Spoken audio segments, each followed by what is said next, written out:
নাহমাদুহু ওয়া নুসাল্লি আলা রাসূলিহিল কারীম আম্মা বাদ। আমার বিশ্ববাসী সম্মানীয় ধর্মপ্রাণ ভাই বন্ধু সকল, আজকে বলছি আরেকজন অলির কথা। হযরত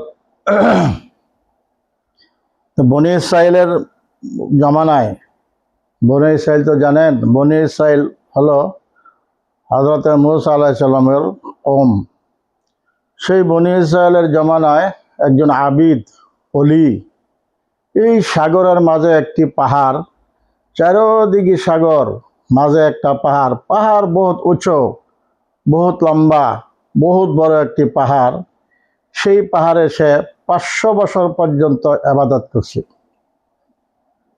উনি সকালবেলায় পাহাড়ের নিচের দিকে নেমে এসে ডালিম, বেদেনা, আঙ্গুর, তরুতাজা এগুলি পায় আর খায়। সারাদিনের জন্য আবার সে ইবাদতে মগ্ন হয়ে যায়। আবার সন্ধ্যাবেলায় সে আবার পাহাড়ের নিচে নেমে আসে আবার তাজা আঙ্গুর, ফল এবং আনার, বেদানা, ডালিম এগুলো তাজা তাজা পায় আর খায়। আর উনি 500 বছর ধরে আল্লাহর ইবাদত করে।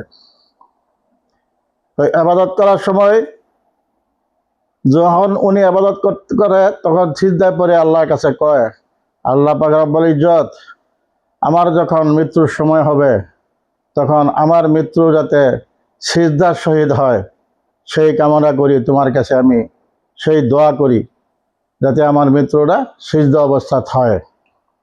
তখন তার এই কথাটা আল্লাহ পাক রব্বুল ইজ্জত কবুল করলেন, যা তার মৃত্যুটা সিজদা অবস্থাতে হবে। আল্লাহ কবুল করছেন। আল্লাহ একবার কবুল করলে দ্বিতীয়বার আর সেটা ঘোরায় না, আল্লাহ কবুল করে নিলেন।